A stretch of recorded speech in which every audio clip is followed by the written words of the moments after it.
Hello, lovely ദേവികയുടെ ഒരു പുതിയ അടിപൊളി കഥയിലേക്ക് എല്ലാവർക്കും സ്വാഗതം. ചാനൽ ആദ്യം കാണുന്നവരാണെന്നുണ്ടെങ്കിൽ എന്തായാലും സബ്സ്ക്രൈബ് ചെയ്യാൻ മറക്കല്ലേ. നമ്മുടെ കഥ ഇഷ്ടപ്പെട്ടാൽ തീർച്ചയായും ലൈക്കും ചെയ്യണം. ഇന്നൊരു അടിപൊളി അമ്മായി അച്ഛൻ്റെയും മരുമോളുടെയും കഥയായാലോ. ഈ കഥ നടക്കുന്നേ നാട്ടിൻപുറത്താണ്. അവിടെ അച്ഛനും അമ്മയും മോനും അടങ്ങുന്ന കുടുംബം. അവർ രണ്ടുപേരും കൃഷിക്കാരാട്ടോ. അച്ഛനും അമ്മയും കഷ്ടപ്പെട്ട് പാടത്തും പറമ്പിലും വെയിലൊക്കെ കൊണ്ടുള്ള ആ പണിയെടുക്കലാണ്.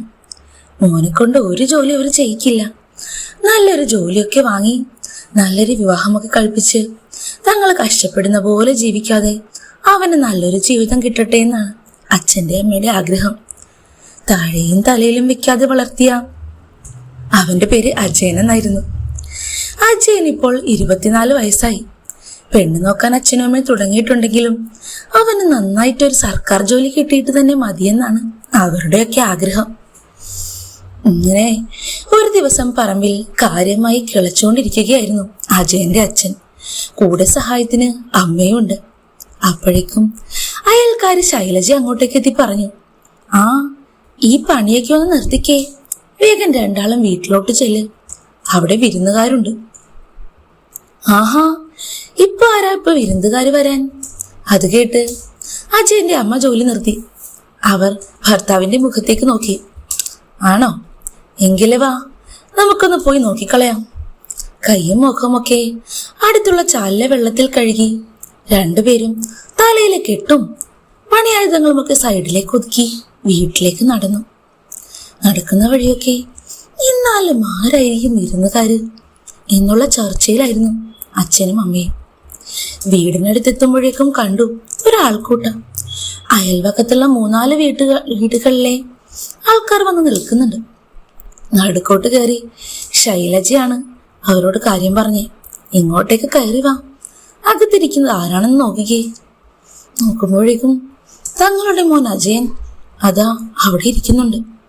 കൂടെ ഒരു പെൺകുട്ടിയും. അജയന്റെ അമ്മ സീത വായ തുറന്നു പോയി. ഇവളാരാ? ഇവിടെ എന്താ നടക്കുന്നേ? അപ്പോഴേക്കും ശൈലജ ഒന്ന് ചിരിച്ചു. അതോ, അജയൻ സ്നേഹിക്കുന്ന പെൺകുട്ടിയായത്.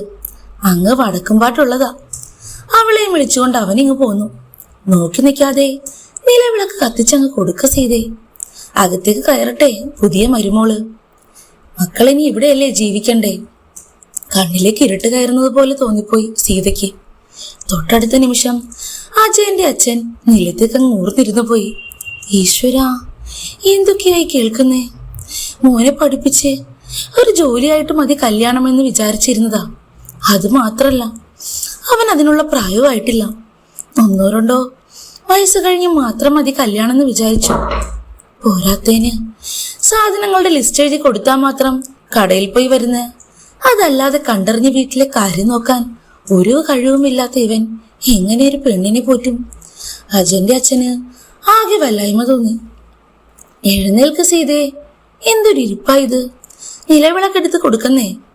കൊച്ചുങ്ങൾ അകത്തേക്ക് കയറട്ടെ. ശൈലജയുടെ ആ വർത്താനം കേട്ടപ്പോഴേക്കും അജയന്റെ അച്ഛൻ ആകെ ദേഷ്യമാ വന്നേ. ഇറങ്ങി പോടി ഇവിടുന്ന്. നീ എന്തിനാ എന്റെ വീട്ടിലെ കാര്യം നോക്കാൻ പോകുന്നേ? ഏതേലും ഒരുത്തിയും വിളിച്ചുകൊണ്ട് വീട്ടിലേക്ക് വന്നിരിക്കുന്ന ആ അവൻ എന്റെ മോനല്ല. മര്യാദയ്ക്ക് ഇറങ്ങി പോയിക്കോടാ നീ ഇവിടുന്ന്. ഈ വീട്ടിലേക്ക് നിന്നെ കയറ്റുമെന്ന് നീ വിചാരിക്കേ വേണ്ട. അച്ഛന് പെട്ടെന്നുള്ള ആ സംഭവം കണ്ടപ്പോഴേക്കും മരുമോളും മോനും അന്തം വിട്ടുപോയി. അയ്യോ, എന്താ അച്ഛൻ ഈ പറയുന്നേ? ഞങ്ങൾ എങ്ങോട്ടേക്ക് പോകാനാ? എങ്ങോട്ട് പോയാലും വേണ്ടില്ല. ഇനി ഈ പഠിക്കൽ നിൽക്കാൻ നിനക്കൊരവകാശമില്ല. അകത്തേക്ക് കയറി നീ പഠിച്ച നിന്റെ സർട്ടിഫിക്കറ്റും വേറെ പേപ്പറുകളൊക്കെ ഉണ്ടെങ്കിൽ മാത്രം എടുത്ത് പുറത്തേക്ക് ഇറങ്ങിക്കോ. ഉള്ളിൽ നിന്നൊരു തുണിയോ ഡ്രസ്സോ ഒന്നും എടുക്കാൻ നിൽക്കണ്ട. അതൊക്കെ ഞാൻ സമ്പാദിച്ചതിൻ്റെയാ. വേഗം ഇവളെയും കൊണ്ട് ഇപ്പൊ ഇവിടെ നിന്ന് ഇറങ്ങിക്കോണം. എങ്ങോട്ടാന്ന് പോയി ജീവിച്ചോ. നിന്റെ അമ്മയും ഞാനിവിടെ മരിച്ചെന്ന് കരുതിയാ മതി. ഇത് കേട്ടപ്പോഴേക്കും അജയനാണെങ്കിൽ ഒന്നും മിണ്ടുന്നില്ല. ആകെ അന്തം വിട്ട് നിൽക്കാണ്. താൻ ഇറങ്ങിപ്പോന്ന് ചെറുക്കൻ ഒരു മരവാഴയാണോ എന്ന് തോന്നിപ്പോയിരുന്നു നമ്മുടെ ശ്യാമയ്ക്ക്. ശ്യാമയെന്നാണ് കേട്ടോ മരുമോളുടെ പേര്. അവൾക്കാകെ ദേഷ്യമായിപ്പോയി അജയനോട്. അച്ഛനോട് എന്തെങ്കിലും തിരിച്ചു പറയേട്ടാ, നമ്മൾ എങ്ങോട്ട് പോവാനാന്ന് ചോദിക്കേട്ടാ എന്നൊക്കെ അവൾ പറയുന്നുണ്ടെങ്കിലും അച്ഛനെ പേടിയുള്ളത് കൊണ്ട് അജയൻ വായുമ്പത്തി നിൽക്കുക. നീ മിണ്ടാതിരിക്കെ. ഈ അവസ്ഥയിൽ അച്ഛനോടൊന്നും പറയുന്നത് പന്തിയല്ല. അച്ഛൻ ആകെ ദേഷ്യപ്പെട്ട് നിൽക്കുക. അങ്ങനെയല്ലല്ലോ ഏട്ടാ, നമ്മൾ എങ്ങോട്ടേക്ക് പോവും? നമുക്ക് രണ്ടാൾക്കും ഒരു ജോലിയില്ല, കുടുംബമായി ജീവിക്കണ്ടേ? ഏട്ടൻ എന്തെങ്കിലും അച്ഛനോട് പറ. ഒന്ന് കാല് പിടിക്കുമെങ്കിലും ചെയ്. ഒരു ദിവസത്തേക്കൂടെ നിന്നോട്ടെ എന്നെങ്കിലും പറ. ഇല്ല, അജയൻ അനങ്ങുന്ന മട്ടേയില്ല. താൻ ഇറങ്ങിപ്പോന്നതും ഭർത്താവായി തിരഞ്ഞെടുത്തതും ഒരു ഗുണവുമില്ലാത്ത ഒരാളെയാണല്ലോ എന്നോർത്തപ്പോൾ അവൾക്ക് ആ നിമിഷം സങ്കടം വന്നുപോയി. ഇയാൾക്ക് വേണ്ടിയിട്ടാണല്ലോ ഞാൻ എൻ്റെ വീട്ടുകാരെയൊക്കെ ഉപേക്ഷിച്ച് വന്നുപോയത്. വേണ്ടായിരുന്നു ഒന്നും. ക്ഷമ മനസ്സിൽ വിചാരിക്കുമ്പോഴേക്കും ഇനിയും ഇവിടെ നിന്നാൽ അച്ഛൻ പ്രശ്നമുണ്ടാക്കുമെന്ന് കരുതി അജയൻ മുറ്റത്തേക്ക് ഇറങ്ങി നിന്നു. ശ്യാമയ്ക്ക് മനസ്സിലായി അപ്പോൾ ഇനി ഇവിടെ നിൽക്കാനൊന്നും പറ്റില്ല എന്നും പുറത്തേക്ക് ഇറങ്ങി പോകാമെന്നും. അവളൊന്ന് അമ്മായിയമ്മയെ നോക്കി. തലയ്ക്ക് കൈയും കൊടുത്ത് അവിടെയുള്ള കസേരയിൽ ചടഞ്ഞിരിക്കുകയാണ് സീത. വേണ്ട, അമ്മയോടും ഒന്നും മിണ്ടണ്ട. ഇവിടെ നിന്ന് ഇറങ്ങി പോകുന്നതായിരിക്കും നല്ലത്. അപ്പോഴേക്കും ശൈലജ അച്ഛനോടായി പറഞ്ഞു, വേണ്ട ചേട്ടാ, ആ പിള്ളേരെ പറഞ്ഞുവിടല്ലേ, പാവത്തുങ്ങൾ. അവരെന്ത് ചെയ്യാനാ? അകത്തേക്ക് വിളിക്കുന്നേ. അടുത്ത നിമിഷം ഒന്നും നോക്കാതെ അച്ഛൻ ഓടിപ്പോയി എന്തൊക്കെയോ വടിയും വിറകുമൊക്കെയായി വന്നു. ഒറ്റെണ്ണം വേണ്ടിപ്പോവരുത്, ഇത് വീശിയൊന്ന് പൊട്ടിക്കും ഞാൻ. വേഗം ഇവിടെ നിന്ന് ഇറങ്ങിപ്പൊക്കോ. അയൽവക്കക്കാർ അവരുടെ സ്ഥാനത്ത് നിന്നാ മതി കേട്ടോ. എൻ്റെ വീട്ടിലെ കാര്യം നോക്കാൻ എനിക്കറിയാം. ഇനി നിനക്കത്ര കരുണയാണെങ്കിൽ അവനെ നിന്റെ വീട്ടിലേക്ക് വിളിച്ചോണ്ട് പോടി. അത് കേട്ടപ്പോഴേക്കും ശൈലജയ്ക്ക് മനസ്സിലായി ഇവിടെ നിൽക്കുന്നതിന് പന്തിയല്ലെന്ന്. അവൾ ചാടി പുറത്തിറങ്ങി തലയും കൊമ്മിട്ട് അടുത്തുള്ള സ്വന്തം വീട്ടിലേക്ക് പോയി. അമ്മ അപ്പോഴും തലപൊക്കി നോക്കുന്നതേ ഇല്ലായിരുന്നു. അല്പസമയം കഴിഞ്ഞപ്പോഴേക്കും അച്ഛൻ്റെ ദേഷ്യം കണ്ട് ആകെ പേടിച്ചിട്ടാണ് അജയൻ ശ്യാമയും വിളിച്ച് അവിടുന്ന് പടിയിറങ്ങി. അന്ന് ഇറങ്ങിയതാണ് രണ്ടാളും ആ വീട്ടിൽ നിന്ന്. പതിയെ പതിയെ ഭർത്താവിനെയും കൊണ്ട് വലിയ ഗുണമില്ലെന്ന് അവൾക്ക് മനസ്സിലായി. ഓരോ ദിവസവും പണിക്ക് പോയിട്ട് ഇന്ന് ജോലി ഇല്ലായിരുന്നു എന്ന് പറഞ്ഞ് അജയൻ കയറി വരും. ജോലി ഉണ്ടായിട്ടാണെന്നും പണിക്ക് പോകാൻ മടിയായിട്ടാണെന്നും ഒക്കെ മനസ്സിലാക്കാൻ അവൾക്ക് വലിയ പണിയൊന്നും ഉണ്ടായിരുന്നില്ല. എന്താ ചേട്ടാ, ജോലി എടുക്കാതെ നമുക്കെങ്ങനെ ജീവിക്കാൻ പറ്റും? അപ്പോഴേക്കും അജയൻ പറയും, അത്ര നിർബന്ധമാണെങ്കിൽ നീ പോയി ജോലി എടുക്കടി, എനിക്കങ്ങ് വയ്യ. അത് കേൾക്കുമ്പോഴേക്കും ആകെ ദേഷ്യം വരും ശ്യാമയ്ക്ക്. ശോ, ഇയാളെപ്പോലൊരു മണ്ടൻ. ദൈവമേ, സ്വന്തം വീട്ടുകാരെയും വെറുപ്പിച്ചു പോന്ന എന്നെ പറഞ്ഞാ മതിയല്ലോ. അതിനിടയില് ദിവസങ്ങൾ വേഗം വേഗം കടന്നുപോയി. അജയനും ശ്യാമയ്ക്കും ഇപ്പോൾ ഒരു കുഞ്ഞുണ്ട്. അവൻ 8 മാസമായി. നല്ല തക്കടുമോൻ. അജയനും ഇതൊക്കെ അറിഞ്ഞ് നന്നാവുമെന്ന് അവൾ വിചാരിച്ചെങ്കിലും ഒരു കാര്യമില്ല. മോന് വേണ്ടിയിട്ട് വല്ലപ്പോഴും സെറിയിലാക്കി എങ്ങനെയെങ്കിലും മേടിച്ചൊപ്പിച്ചു വയ്ക്കുന്നല്ലാതെ ആ വീട്ടിൽ 2 പേർക്കും ഭക്ഷണത്തിന് പോലും വകയില്ല. എന്തെങ്കിലും അവൾ വേണമെന്ന് പറഞ്ഞാൽ പിന്നെ പുകിലായി. ഗർഭിണിയായിരുന്ന സമയത്ത് പോലും ഇഷ്ടപ്പെട്ട ഭക്ഷണമൊന്നും വാങ്ങി തന്നിട്ടില്ല ഈ ഭർത്താവ് എന്ന് പറയുന്ന ആള്. എങ്കിലും എന്തൊക്കെയോ സ്നേഹമുണ്ട് അയാളോട്. അതുകൊണ്ട് മാത്രം അയാളെ തള്ളിക്കളയാതെ ആ വീട്ടിൽ കഴിഞ്ഞു പോന്നു നമ്മുടെ ശ്യാമ. കുഞ്ഞിന് വേണ്ടിയിട്ട് സെറിയിലാക്ക് വാങ്ങി വെക്കുന്ന കാര്യത്തിൽ മാത്രം അജയൻ ഇച്ചിരിയെങ്കിലും ശുഷ്കാന്തിയുണ്ട്. പിന്നെ വീട്ടു സാധനങ്ങളൊക്കെ വാങ്ങുന്നത് തൊട്ടടുത്ത കടയിൽ നിന്നാ. അവിടെ തന്നെ ഇപ്പൊ പറ്റിയതാണ്ട് 8000 രൂപയോളമായി. ഇനി അവിടെ ചെന്ന് സാധനം ചോദിച്ചാൽ അയാൾ തരില്ല. അല്ലെങ്കിലും എന്നെയും എൻ്റെ ഭർത്താവിനെയും തീറ്റിപ്പോറ്റാനല്ലല്ലോ അയാളവിടെ കടയും വിട്ടിരിക്കുന്നത്. ശ്യാമ ഓർത്തു. തൻ്റെ ഈ പ്രസവവും ക്ഷീണവും മറ്റു കാര്യങ്ങളുമൊക്കെയായി ഈ ഇത്തിരിയുള്ള കുഞ്ഞിനെയും വിട്ട് ജോലിക്ക് പോകാൻ പറ്റില്ല. അല്ലെങ്കിൽ ഞാൻ പോയിനെ ജോലിക്ക്. ശ്യാമ വിഷമത്തോടെ ഓർത്തു. അല്പസമയം കഴിഞ്ഞപ്പോഴേക്കും അജയൻ നല്ല ഉറക്കം പിടിച്ചു. അവൾക്കാണെങ്കിൽ ദേഷ്യമായി അയാളോട്. എന്തു പറയാനാ, സ്വന്തം ഭാര്യയും കുഞ്ഞും പട്ടിണി കിടക്കുന്നത് കാണാൻ ഇത്രയും സന്തോഷമുള്ള ഒരാൾ വേറെയുണ്ടോ? കുറച്ചു സമയം കഴിയുമ്പോഴേക്കും മുറ്റത്തതാ ആരോ നടന്നു വരുന്ന കാഴ്ച അവൾ കണ്ടു. ഈശ്വരാ, ഇനി ചേട്ടൻ കടം വാങ്ങി ആരെങ്കിലും തിരിച്ചു ചോദിക്കാൻ വരുവാണോ? ആകെ നാണക്കേടായല്ലോ. ഇനി എങ്ങനെയാ ഈ വീട്ടിൽ നിന്ന് ഓടി വിളിക്കുന്നത്? അവൾക്കാകെ വിഷമമായി. അവൾ വേഗം അടുക്കളയുടെ വശത്ത് കയറി നോക്കി. വരുന്ന ആളെ കണ്ടപ്പോഴേക്കും ശ്യാമ ഞെട്ടിപ്പോയിരുന്നു. അച്ഛൻ, അജയന്റെ അച്ഛൻ. അവൾ അത്ഭുതപ്പെട്ടു. അന്ന് ദേഷ്യപ്പെട്ട് ചീത്തയൊക്കെ വിളിച്ച് ആ വീട്ടിൽ നിന്ന് ഇറക്കി വിട്ടതാ.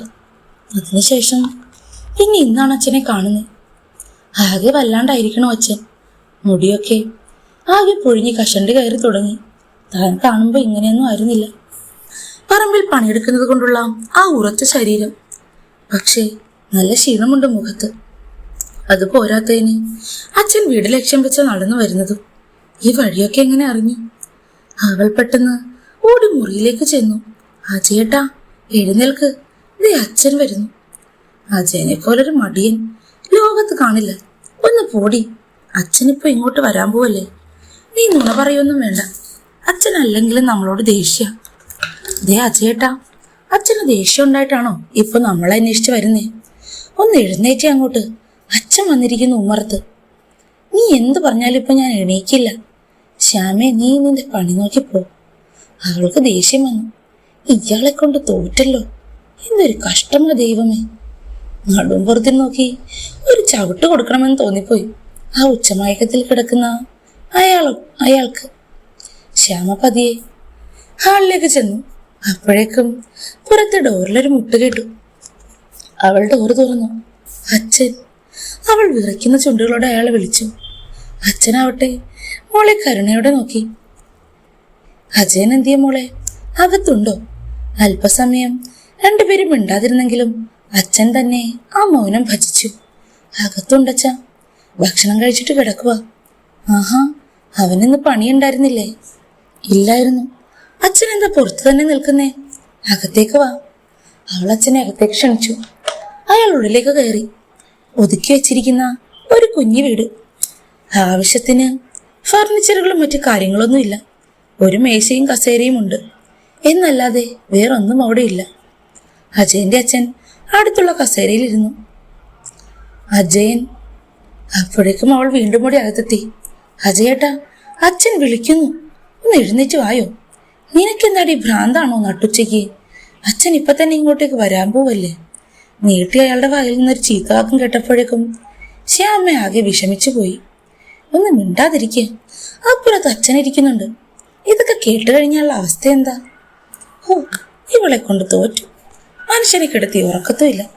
അജയൻ ചാടി എഴുന്നേറ്റ് ഉമ്മറത്തേക്ക് വരുമ്പോഴേക്കും അച്ഛനതാ കസേരയിലിരിക്കുന്നു. ഞെട്ടിപ്പോയിരുന്നു അജയൻ. അയ്യോ, അച്ഛനെപ്പോ വന്നു? അച്ഛൻ ഇങ്ങോട്ടുള്ള വഴിയൊക്കെ അറിയാമായിരുന്നു. അജയന്റെ ആ ചോദ്യം കേട്ടപ്പോഴേക്കും തലപൊക്കി അയാളെ ഒന്ന് അയാൾ നോക്കി. പിന്നീട് അച്ഛനൊന്നും മിണ്ടിയില്ല. പണ്ട് തുടങ്ങി അച്ഛനോട് അയാൾക്ക് ഭയങ്കര പേടിയാ. മടക്കി കുത്തിയിരുന്ന മുണ്ട് താഴേക്കിട്ട് അച്ഛന്റെ മുമ്പിൽ ബഹുമാനത്തോടെ അജയൻ നിന്നു. അത് കണ്ടപ്പോഴേക്കും ശ്യാമയ്ക്ക് ചിരി വന്നുപോയി.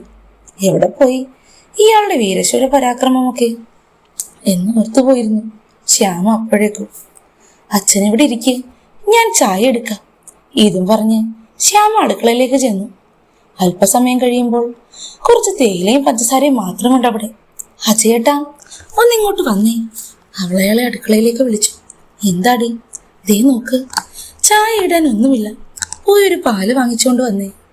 എടി, കഴിഞ്ഞ ആഴ്ച ഞാൻ തന്ന 200 രൂപ എന്തേ? അതൊക്കെ തീർന്ന അജയേട്ടാ. ആവശ്യത്തിന് അതൊക്കെ എടുക്കൂല ഞാൻ. അപ്പോഴേക്കും അജയന്റെ മുഖം ചുവന്നു. വേണ്ട വേണ്ട, നീ സത്യം പറ, ആർക്കാടി ആ പൈസ കൊടുത്തേ? കള്ളത്തരം പറയുന്നു. ശ്യാമയ്ക്ക് ദേഷ്യം സഹിച്ചില്ല. എന്റെ അജയേട്ടാ, ഇങ്ങനെയൊന്നും പറയല്ലേ നിങ്ങൾ. ഞാൻ ആ പൈസ കൊണ്ട് എന്ത് ചെയ്യാനാ? വേഗം പോയൊരു പാക്കറ്റ് പാല് വാങ്ങിത്താ. അപ്പോഴേക്കും അജയൻ പറഞ്ഞു. എടി, ഞാനിപ്പോ അവിടെ ചെന്ന് കഴിഞ്ഞാൽ ആ കടയിലുള്ള അയാൾ സമ്മതിക്കില്ല. അയാളുമായി ദേഷ്യപ്പെട്ടാണ് കഴിഞ്ഞ ദിവസം തന്നെ പോകുന്നത്. സാധനമൊക്കെ മറ്റു പൈസയുടെ പകുതിയെങ്കിലും കൊടുക്കാതെ തരില്ലെന്നാ പറയുന്നേ. ശോ, ഇനി എന്ത് ചെയ്യും അജയേട്ടാ? അച്ഛൻ ആദ്യമായി വീട്ടിൽ വരുമ്പോൾ കട്ടൻ ചായ ആണോ കൊടുക്കുന്നത്? നമ്മുടെ വീടിന്റെ അവസ്ഥ അച്ഛൻ ആദ്യത്തെ ദിവസം തന്നെ മനസ്സിലാവും കേട്ടോ. ഇതൊക്കെ കേട്ട് അവിടെ ഇരിക്കുകയായിരുന്നു അജയന്റെ അച്ഛൻ. അയാൾക്ക് ആ വീടിന്റെ അവസ്ഥ ഏതാണ്ട് മനസ്സിലായ പോലെയാണ്. ശോ, മക്കൾക്ക് ഇത്രയും ദാരിദ്ര്യമായിരുന്നെന്ന് അയാൾ വിചാരിച്ചതേയില്ല. എങ്കിലൊരു കാര്യം ചെയ്യാം, എനിക്ക് കുറച്ചു നേരത്തേക്ക് പിടിച്ചു നിൽക്കാൻ പറ്റും. അജയേട്ട നോക്കിക്കോ, ഒരു ഐഡിയയുണ്ട്. എന്താ നിന്റെ ഐഡിയ? നോക്കുമ്പോഴേക്കും ശ്യാമയുടെ അതിബുദ്ധി കണ്ട് അജയൻ അന്തം വിട്ടു പോയിരുന്നു. കുഞ്ഞിന് കൊടുക്കാനുള്ള അവളുടെ ശരീരത്തിലെ അത് പിഴിഞ്ഞാണ് അവൾ അച്ഛന് ഗ്ലാസ്സിലേക്ക് ഒഴിച്ചത്. ആ കട്ടൻ ചായയിലേക്ക് അത് മിക്സ് ചെയ്ത് അവൾ കൊടുക്കുമ്പോഴേക്കും അജയൻ അന്തിച്ചു പോയി. എടി, അച്ഛനെങ്ങാനും കണ്ടുപിടിച്ചാൽ നാറ്റക്കേസാവും കേട്ടോ. നീ എന്തുവാ കാണിക്കുന്ന ശ്യാമേ?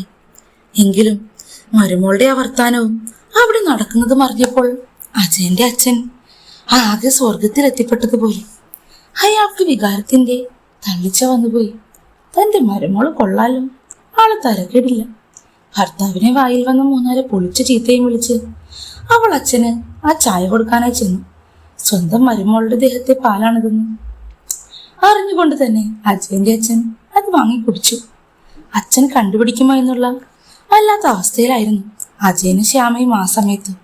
എങ്കിലും ആസ്വദിച്ച് പാല് കുടിക്കുന്ന അച്ഛനെ കണ്ടപ്പോഴേക്കും രണ്ടാളുടെയും പേടി മാറി. മോളെ, ഈ പാലിനൽപ്പം കൊഴുപ്പ് കുറവാണല്ലോ, ഇതെവിടുന്ന് വാങ്ങിക്കുന്നതാ? അപ്പോഴേക്കും ശ്യാമ ചിരിച്ചുകൊണ്ട് പറഞ്ഞു, അത് കുഞ്ഞിന് വേണ്ടി അയൽവക്കത്തുനിന്ന് വാങ്ങിക്കുന്നതാ അച്ഛാ. അവൻ കുറച്ചേ കുടിച്ചുള്ളൂ, അപ്പൊ ഇന്ന് ബാക്കിയുണ്ടായിരുന്നു. അപ്പോഴേക്കും അച്ഛനെടുക്കാലോ എന്ന് വിചാരിച്ചു. നല്ല രുചിയുണ്ട്. ഏതായാലും ഈ കൊഴുപ്പില്ലാത്ത പാല് തന്നെയാ നല്ലത്. നാളെയും പാല് ഇത് തന്നെ മതി കേട്ടോ അച്ഛന്. വല്ലാതെ അങ്ങ് ഇഷ്ടപ്പെട്ടു. അത് കേട്ടപ്പോഴേക്കും ശ്യാമയ്ക്ക് ഇത്രയും കാലം മനസ്സിലൊതുക്കി വെച്ചിരുന്ന ആ വികാരങ്ങളുടെ വെയിലേറ്റം തുടങ്ങി. അവൾക്ക് ശരീരത്തിൽ എന്തൊക്കെയോ തോന്നി തുടങ്ങിയിരുന്നു. ഭർത്താവിനെ കൊണ്ട് പ്രത്യേകിച്ച് തന്റെ വികാരങ്ങൾ അടക്കാൻ പോലും സാധിക്കില്ല. അപ്പൊ പിന്നെ അച്ഛന്റെ ഈ പറച്ചിൽ കേട്ടപ്പോൾ തന്നെ അവൾക്ക് മനസ്സിലായി തന്റെ കൺട്രോൾ ഇപ്പോൾ പോയി തുടങ്ങുമെന്ന്. അച്ഛനെങ്കിൽ 2 ദിവസം കഴിഞ്ഞിട്ടല്ലേ പോകുന്നുള്ളൂ. 2 ദിവസം ഒന്നും നിൽക്കുന്നില്ല മോളെ, നാളെ തന്നെ ഞാൻ പോവും. അതെയോ?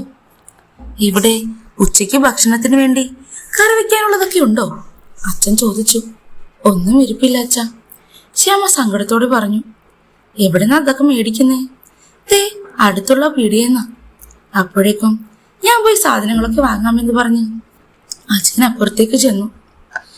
കുറച്ചു കഴിഞ്ഞ് ആ കടയിലെത്തുമ്പോഴേക്കും അജയൻ അവിടുത്തെ മണിച്ചേട്ടനോട് കീഴപേക്ഷിക്കുകയായിരുന്നു.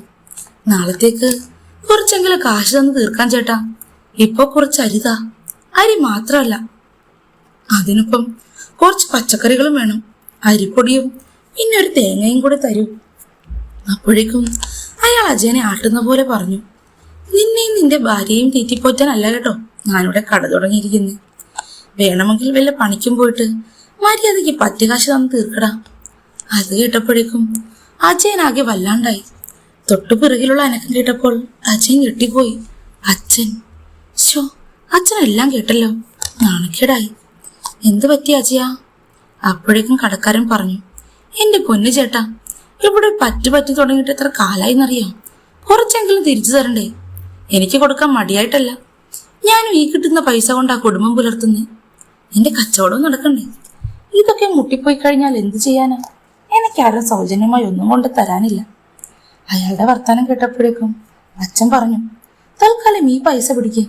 ഒരു 3000 രൂപ എടുത്ത് ആ കടയിലെ മണിച്ചേട്ടന്റെ കയ്യിലേക്ക് അച്ഛൻ കൊടുത്തു. ഇനി പറഞ്ഞ സാധനമൊക്കെ എടുത്ത് കൊടുക്കുക. 2 ദിവസത്തിനുള്ളിൽ ഞാൻ വരും കേട്ടോ. കടം മുഴുവൻ വീട്ടിക്കോളാം. ആ പറ്റി തീർത്തിട്ടേ ഏതായാലും ഇനി കാര്യമുള്ളൂ. വേണ്ട സാധനമൊക്കെ കൊടുത്തോളൂ. അച്ഛനായി പോയില്ലേ ഞാൻ. അപ്പോഴേക്കും അജയൻ അച്ഛന് നന്ദിയോടെ നോക്കി. അവന് അച്ഛനോടുള്ള സ്നേഹത്തിനൊരു കുറവുമില്ലായിരുന്നു. അച്ഛനോടുള്ള പേടിയാണ് അജയൻ ആകെ ഉണ്ടായിരുന്നത്. അപ്പോഴേക്കും അച്ഛൻ പറഞ്ഞു, അത് മാത്രം പോരാ, ബാക്കി കുറച്ച് സാധനങ്ങളും കൂടെ വേണം. അതെയോ? എന്തൊക്കെയാ വേണ്ടേ? പറ്റ് പൈസയിൽ പകുതി കിട്ടിയപ്പോഴേക്കും കടം കൊടുക്കാൻ ഇപ്പോ കടക്കാരനും ഇൻട്രസ്റ്റ് ആയി. ഒരു വീട്ടിലേക്ക് വേണ്ടുന്ന സകലമാന സാധനങ്ങളും വാങ്ങി വലിയൊരു ചാക്കിലാക്കി അജയന്റെ അച്ഛൻ. എടാ, ഇത് നീ അങ്ങോട്ടേക്ക് കൊണ്ടുപോയി വീട്ടിലേക്ക് വെക്ക്. അജയൻ അതൊക്കെ കഷ്ടപ്പെട്ട് പൊക്കിയെടുത്തു. 1000 രൂപ കൂടെ വെച്ചോളൂ എന്ന് പറഞ്ഞ് മുഴുവൻ 4000 രൂപ കടയിലേക്ക് കൊടുത്തുകൊണ്ട് അച്ഛൻ അജയനുമായി വീട്ടിലേക്ക് വന്നു. ആഹാ, ഇതെന്താ ഈ ചാക്ക് മുഴുവൻ? ശ്യാമ അത് കണ്ട് അന്തിച്ചു പോയി. കുറച്ച് വീട്ടു സാധനങ്ങളാ മോളെ. ഇതും പറഞ്ഞ് അജയൻ അതൊക്കെ കുടഞ്ഞ് തറയിലേക്ക് ഇട്ടു. അതെല്ലാം കണ്ടപ്പോഴേക്കും ശ്യാമ അന്തം വിട്ടുപോയി. ഈശ്വര, ഇതെവിടുന്ന ഇത്ര സാധനങ്ങൾ?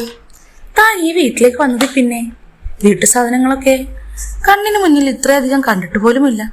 വല്ലപ്പോഴും അത്യാവശ്യത്തിന് വേണ്ട സാധനം പോയി വാങ്ങി അത് ഉപയോഗിക്കുമെന്നല്ലാതെ ഇത്രയും സാധനങ്ങളൊക്കെ അവളുടെ കണ്ണ് നിറഞ്ഞുപോയി.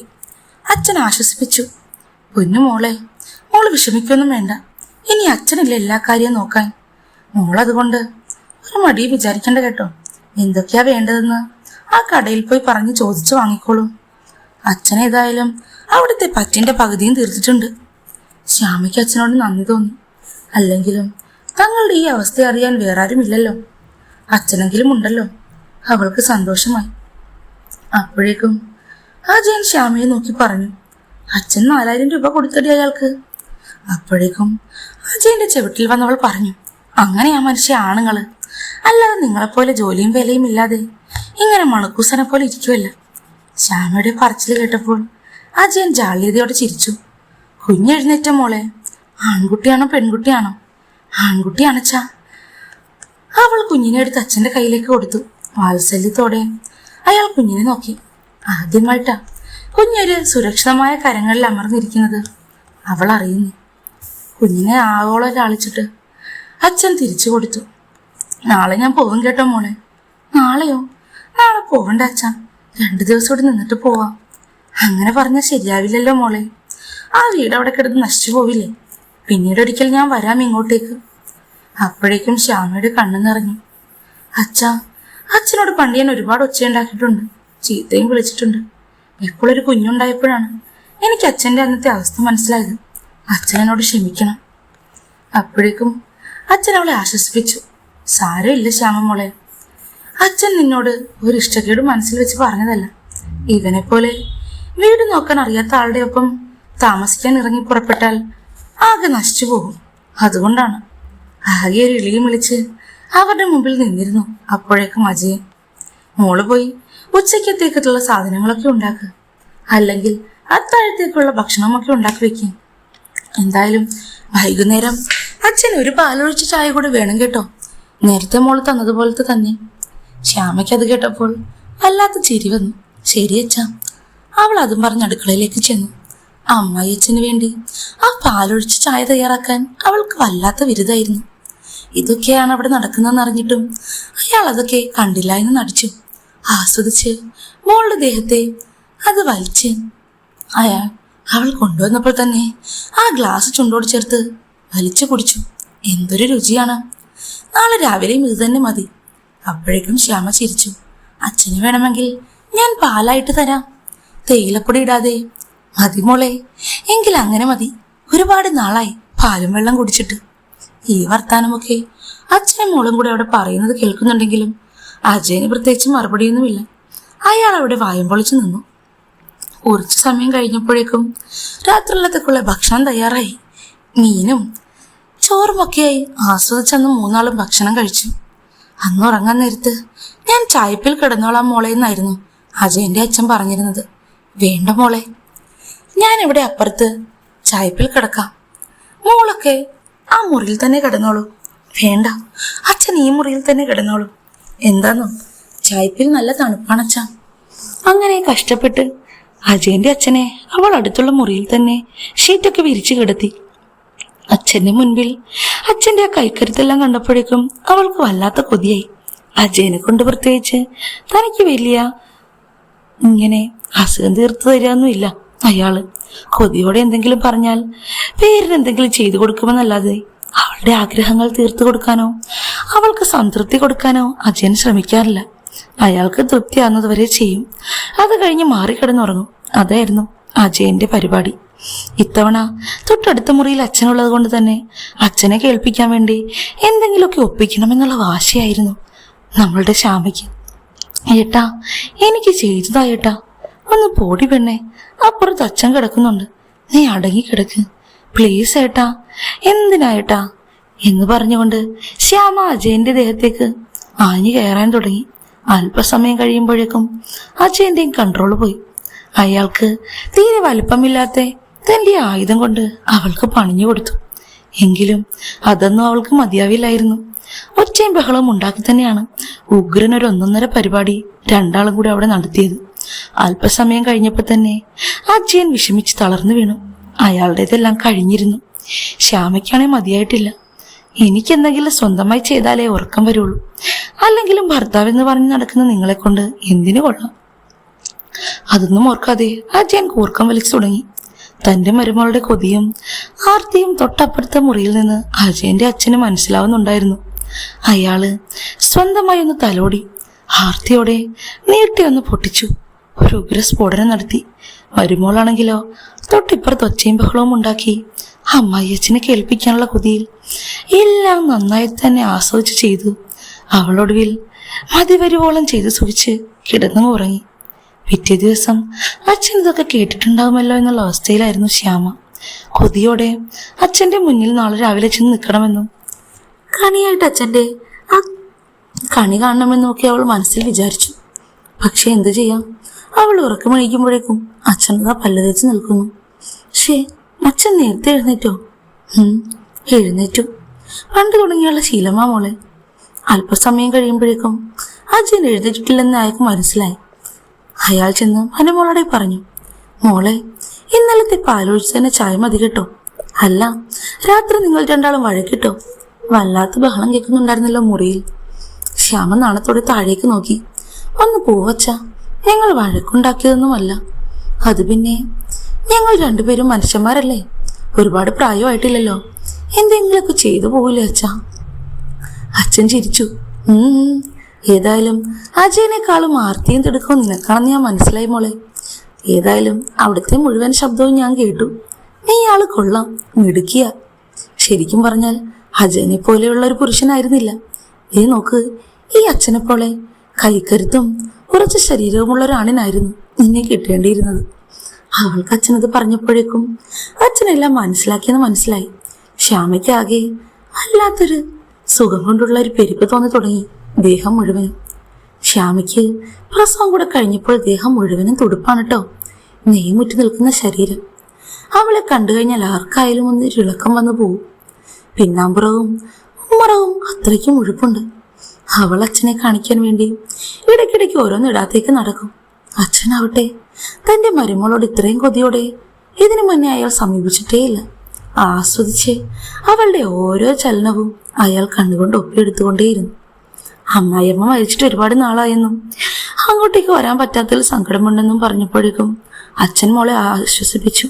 പോട്ടെ മോളെ, അതൊന്നും ഓർത്ത് നീ വിഷമിക്കണ്ട കേട്ടോ. ഇതും പറഞ്ഞ് ശ്യാമ അയാൾ ചേർത്ത് നിർത്തി മൂർധാവിൽ ചുംബിച്ചു. അച്ഛൻ്റെ ആ കൈക്കരുത്തിൽ അങ്ങ് ഞെരിഞ്ഞു നിൽക്കുന്ന സുഖം അവൾ ആസ്വദിച്ചു. അപ്പോഴേക്കും അങ്ങോട്ടേക്ക് അജയൻ വരുന്നുണ്ടായിരുന്നു. ശ്യാമ അജയന്റെ അച്ഛനെ തള്ളിമാറ്റി. അതേട്ടാ, അച്ഛൻ പറയായിരുന്നു അമ്മ മരിച്ചപ്പോഴേക്കും നമ്മൾ ചെന്നില്ലല്ലോ എന്ന്. ഞങ്ങൾ അറിയുമ്പോഴേക്കും ഒരുപാട് വൈകിപ്പോയിരുന്നു അച്ഛ. സാരില്ല മോളെ, അതൊന്നും പ്രശ്നമില്ല. നിങ്ങൾ ഏതായാലും സന്തോഷത്തോടെ ജീവിച്ചു കണ്ടാൽ മതി. വാ, നമുക്ക് ബ്രേക്ക്ഫാസ്റ്റ് കഴിക്കാം. പുട്ടും ചെറുപയർ കറിയുമായിരുന്നു അന്നുണ്ടായിരുന്നേ. 3 ആളും ഭക്ഷണം കഴിച്ചു. നീ ഇന്ന് പണിക്ക് പോകുന്നില്ലേ അജയ? ഉണ്ടച്ചാ, ഞാൻ പോകുന്നുണ്ട്. എങ്കിൽ എൻ്റെ ഒപ്പം ഇറങ്ങിക്കോ, നമുക്ക് ഒന്നിച്ചു പോകാം. അല്ല അച്ഛാ, ഞാൻ വേറെ വഴിക്കാ പോകുന്നേ. സാരമില്ലടാ, നീ എൻ്റെ ഒപ്പം വാ. കുറച്ച് കഴിയുമ്പോഴേക്കും അജയൻ അവിടെ നിന്ന് ഇറങ്ങി. കുഞ്ഞുവാവിക്കൊരു മുത്തവും കൊടുത്ത് അജയന്റെ ഭാര്യയോട് ശ്യാമയോട് ടാറ്റയും പറഞ്ഞ് അച്ഛൻ അവിടെ നിന്ന് ഇറങ്ങി. അച്ഛൻ പോകുന്നതിന്റെ സങ്കടത്തിലായിരുന്നു ശ്യാമ. അച്ഛാ, എന്തായാലും 2 ദിവസത്തിനുള്ളിൽ തന്നെ വരണം കേട്ടോ. ഒരാഴ്ചയെങ്കിലും ഇവിടെ നിന്നിട്ട് വേണം പോവാൻ. ആ സമയം കൊണ്ട് അച്ഛനുമായി ഒരു കലാപരിപാടി ഒപ്പിക്കണമെന്ന് ശ്യാമ മനസ്സിൽ കണക്ക് കൂട്ടിയിരുന്നു. അച്ഛൻ്റെ അവസ്ഥയും വ്യത്യസ്തമായിരുന്നില്ല. ഈ ഉഗ്രൻ സാധനത്തിന് എന്തെങ്കിലും ചെയ്ത് തൃപ്തിയാക്കി കൊടുക്കണമെന്നുള്ള അവസ്ഥയായിരുന്നു ശ്യാമയ്ക്കും ആ സമയത്തുണ്ടായിരുന്നത്. തൻ്റെ ഈ കൊഴുപ്പും മുഴുപ്പുമൊക്കെ അച്ഛൻ ആസ്വദിച്ചോട്ടെ, അതിലവൾക്ക് ഒരു തെറ്റും തോന്നിയില്ല. അപ്പോഴേക്കും അച്ഛൻ്റെ ഒപ്പം അജയനും പുറത്തേക്ക് ഇറങ്ങിയിരുന്നു. 2 ആളും വീട്ടിൽ നിന്ന് ഇറങ്ങിപ്പോകുന്നതും നോക്കി ശ്യാമ നിന്നു. കുറച്ച് സമയം കഴിഞ്ഞപ്പോൾ അതാ കയറി വരുന്ന തൻ്റെ ഭർത്താവ്. ഏട്ടൻ പണിക്ക് പോവാണ്ട് തിരിച്ചു വന്നോ? പിന്നല്ലാതെ, എനിക്കങ്ങ് വയ്യ ജോലിക്ക് പോവാൻ. വേണമെങ്കിൽ നീ വയ്ക്കോ. അത് ശരി, എന്നാൽ നിങ്ങൾ കുഞ്ഞിനെ നോക്കോ? അത് പറ്റില്ല, അജയൻ പറഞ്ഞു. ഷോ, ഇയാളെ പോലെ ഒരു ഗുണവുമില്ലാത്തൊരുത്തനെയാണല്ലോ എനിക്ക് കിട്ടിയത്. എന്തൊരു ഗുണമുണ്ടായി ഇയാളെ കൊണ്ട്? എനിക്ക് ഒരു ഗുണവുമില്ല. എൻ്റെ അജയേട്ടാ, നമുക്കും വളർന്നു വരുന്നൊരു കുഞ്ഞുണ്ട്. അത് നിങ്ങൾക്ക് ഓർമ്മ വേണം കേട്ടോ. ഭീഷണിപ്പെടുത്താതെ ഒന്ന് പോടി. ഇതും പറഞ്ഞ് അജയൻ അവിടെ കിടന്ന് ഉറക്കം പാസ്സാക്കാൻ തുടങ്ങി. അച്ഛനെ പറ്റിയുള്ള ചിന്തകളായിരുന്നു ശ്യാമയുടെ മനസ്സ് മുഴുവൻ. 2 ദിവസത്തിനുള്ളിൽ അച്ഛൻ വന്നാൽ അച്ഛന് വീണ്ടും പാലുകൂട്ടിയ ചായ കൊടുക്കണമെന്നും അച്ഛനെ ദേഹത്തേക്ക് ഇടണമെന്നുമൊക്കെ ആയിരുന്നു അവളുടെ ആഗ്രഹം. അച്ഛൻ്റെ കൈക്കരുത്ത് അറിഞ്ഞ് അയാളുടെ താഴെക്കിടന്ന് പിടിയാനുള്ള കൊതിയായിരുന്നു അജയന്. ഷോ, ഞാൻ എങ്ങനെയാണ് അച്ഛനോട് ഇത് അവതരിപ്പിക്കുക? അച്ഛൻ ഇങ്ങോട്ട് തന്നെ മുട്ടിയാൽ മതിയായിരുന്നു, അവൾ മനസ്സിലോർത്തു. അല്പസമയം കഴിഞ്ഞപ്പോഴേക്കും അച്ഛനെ ഓർത്ത് അവൾ ഇരിക്കുമ്പോഴേക്കും കുഞ്ഞുണർന്നു. കുഞ്ഞിന് വിശപ്പ് മാറ്റാനായി പാലും സെറിലാക്കുമൊക്കെ കൊടുത്ത് അവൾ ഉറക്കാൻ തുടങ്ങി. 2 ദിവസത്തെ ജീവിതം രണ്ടാൾക്കും അങ്ങനെ തന്നെ പോയി. അച്ഛൻ കടമൊക്കെ തീർത്തതുകൊണ്ട് സാധനം വാങ്ങുന്നതിന് മുട്ടിലായിരുന്നു. 2 ദിവസം കഴിയുമ്പോഴേക്കും മുറ്റത്തുകൂടെ കടന്നു വരുന്ന ആളെ കണ്ടപ്പോഴേക്കും ശ്യാമയുടെ മനസ്സ് ആഹ്ലാദം കൊണ്ട് തുടിച്ചു. അതാ അച്ഛൻ വരുന്നു. ഇനി ഈ ദിവസങ്ങളിലൊക്കെ എന്തെങ്കിലുമൊക്കെ നടക്കും, അവൾ മനസ്സിലോർത്തു. അതാ താൻ വരുന്നത് കണ്ട് സന്തോഷത്തോടെ തുള്ളിച്ചാടുന്ന മരുമകളെ കണ്ടപ്പോൾ അജയന്റെ അച്ഛന് സന്തോഷമായി. ഇനി 2 ദിവസം കൊണ്ട് അവൾക്കെല്ലാം തീർത്തു കൊടുത്തിട്ട് തന്നെ ബാക്കി കാര്യം. അവളെ സ്വർഗം കാണിക്കും താൻ. തൻ്റെ മോനേതായാലും ഒരു മണ്ടനായതുകൊണ്ട് രക്ഷപ്പെട്ടു. മരുമോളും താനും കൂടിയുള്ള ആ സുഖകരമായ നിമിഷങ്ങൾ ഓർത്തപ്പോൾ അജയന്റെ അച്ഛനും തൻ്റെ പൗരുഷത്തിന് ഇത്രയും കാലത്തിനൊടുവിൽ വല്ലാത്ത ചൂട് പിടിക്കുന്നത് തോന്നി. മരുമോളുമായിട്ടുള്ള ആ നിമിഷങ്ങൾക്ക് വേണ്ടി കാത്തിരുന്നുകൊണ്ടാണ് അയാൾ അകത്തേക്ക് കയറിയത്. മോളെ ശ്യാമേ.